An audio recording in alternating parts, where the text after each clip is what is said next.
Each year, more than 100 tons of marine pearls are produced around the world, a treasure valued at over $10 billion and considered one of the most desired objects by humankind. But how does a simple oyster, an ordinary mollusk, create such a valuable gem? To find out, we dive into the sea to witness the fascinating process behind wild and cultured oyster pearls. In remote and untamed coastal regions like northwestern Australia or the islands of Indonesia in the South Sea, the ocean is a place of extremes. These areas are defined by powerful currents, massive tides, and an incredible diversity of life.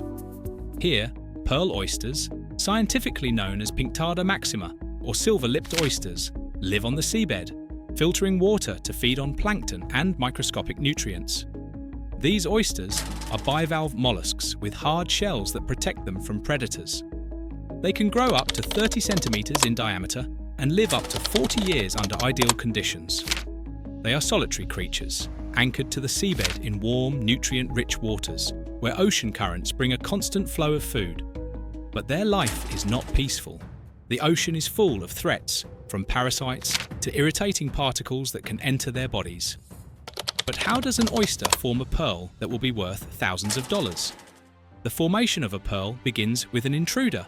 Contrary to the popular myth of a simple grain of sand, what usually triggers the process is a tiny organism, such as a parasite or a piece of tissue, that slips between the shell and the mantle of the oyster.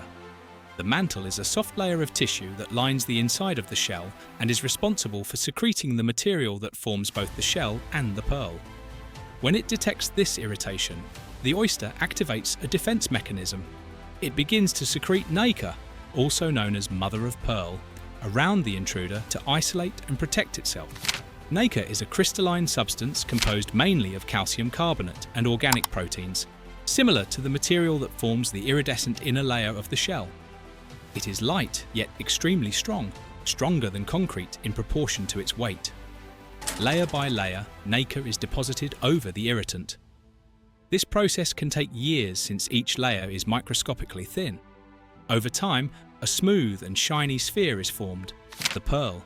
Its colour and lustre depend on environmental factors such as water temperature and the oyster's diet. In the warm waters of the South Sea, pearls tend to be large, with a soft lustre in shades of silver, gold, or white. However, this phenomenon is extremely rare in nature. Fewer than 1 in 10,000 wild oysters produces a pearl of commercial value. Most natural pearls are irregular, small, or defective because the process is not controlled. Oysters must survive predators like sharks, sea snakes, stonefish, and venomous jellyfish that thrive in these ecosystems.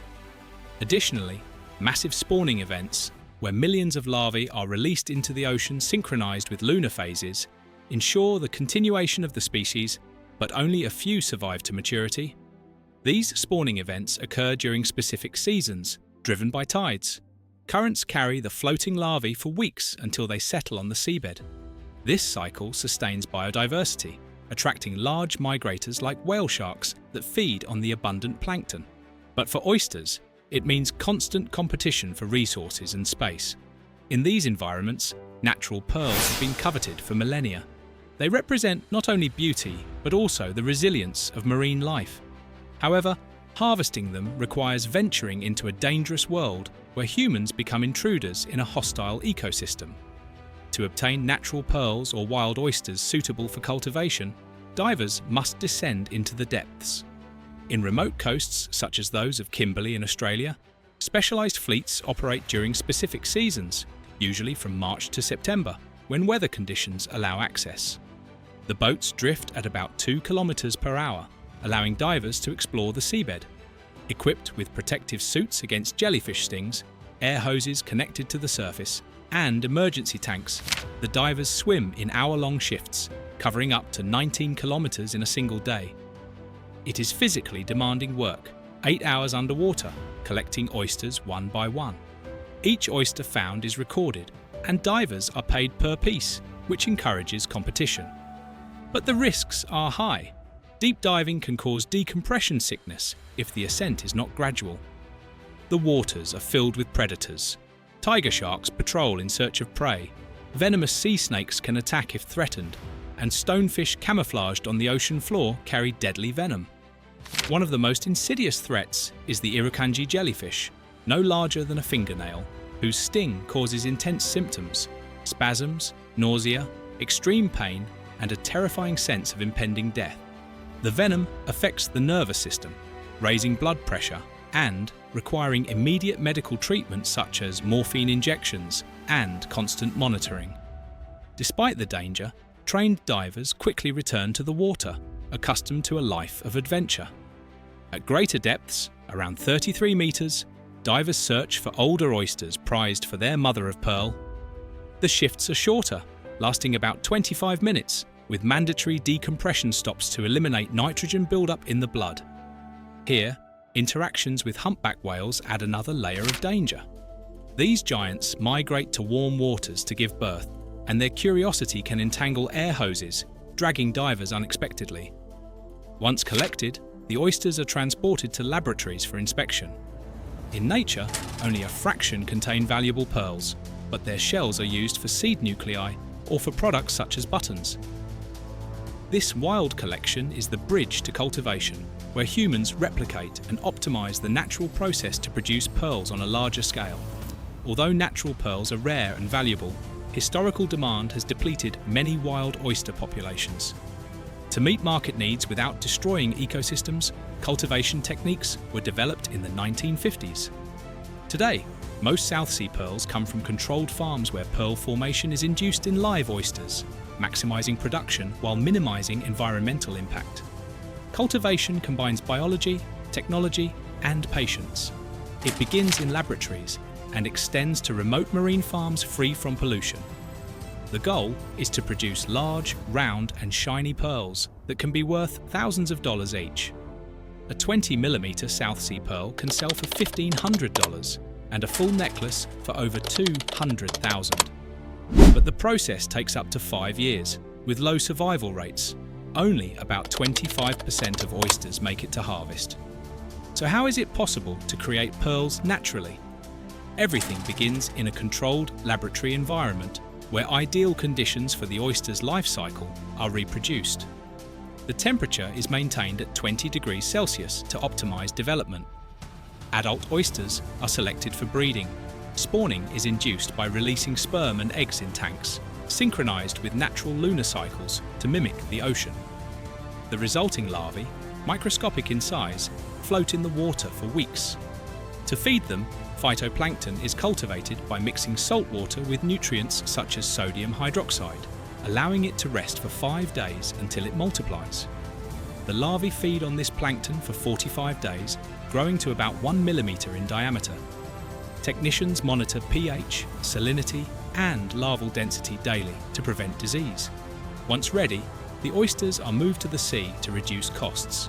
Keeping them in the lab longer would require massive amounts of plankton, doubling expenses.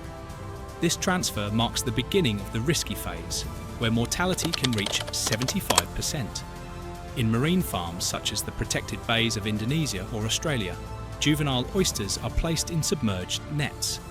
These nets protect them from predators while allowing a natural flow of plankton-rich water. Each oyster filters up to 900 litres of water per day, using cilia to capture food. The strong currents, generated by tides of up to 9 meters, oxygenate the water and distribute nutrients essential for healthy growth. Workers inspect the nets monthly.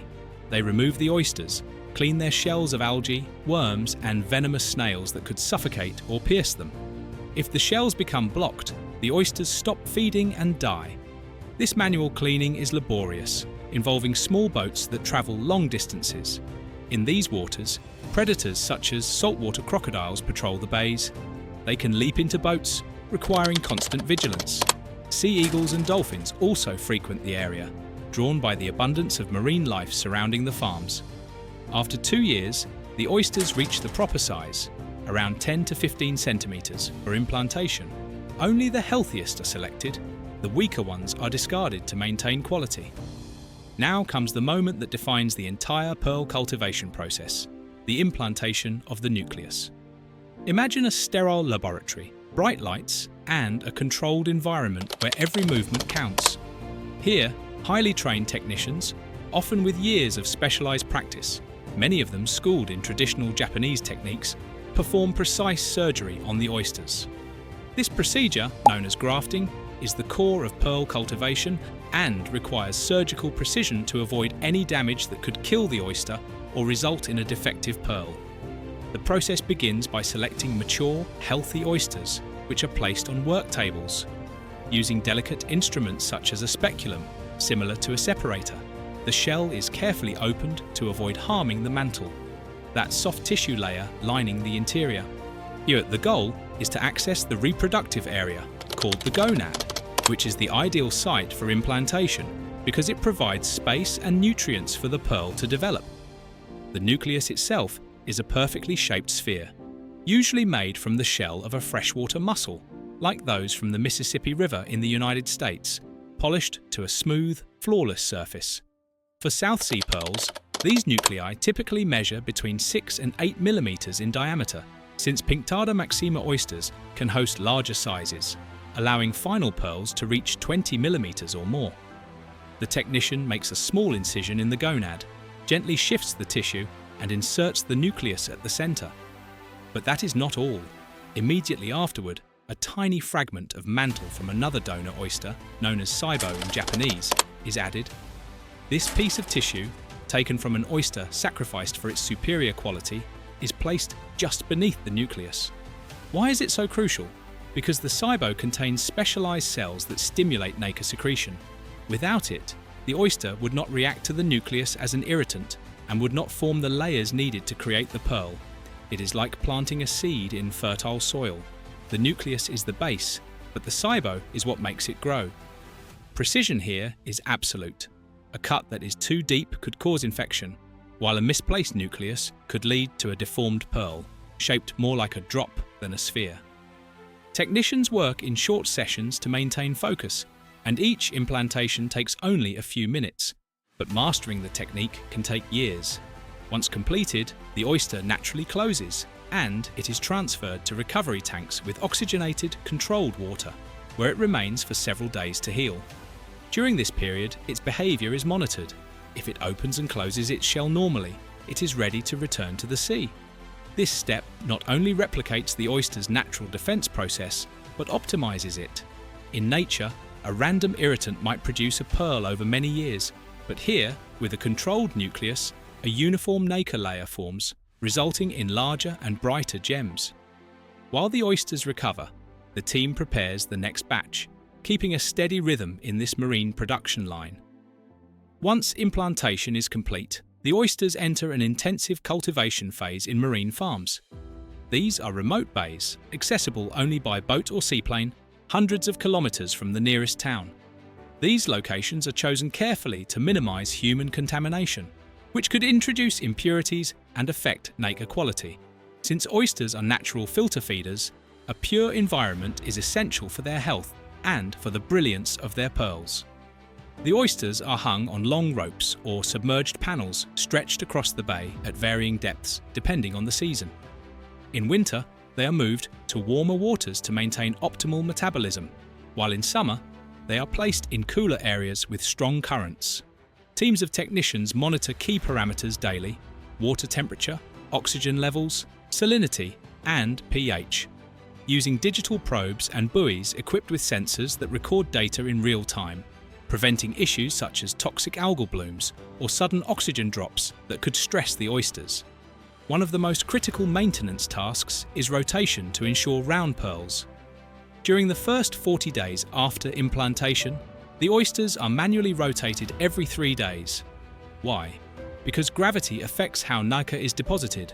Without rotation, it would accumulate unevenly, creating irregular shapes. Workers use small boats to reach the ropes, lifting them carefully and adjusting the position of each oyster. After this initial phase, maintenance becomes weekly, cleaning the shells of biofouling such as algae, barnacles, or marine worms that could block filtration and suffocate the oysters. Cleaning is done with soft brushes or water jets, and predators like venomous snails are removed at the same time. Monitoring goes beyond what can be seen.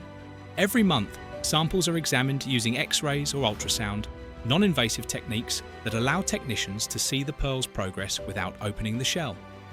These scans reveal the thickness of the nacre, slowly accumulating layer by layer to form a thick, satin-like luster in warm waters, and detect early anomalies such as rejected nuclei.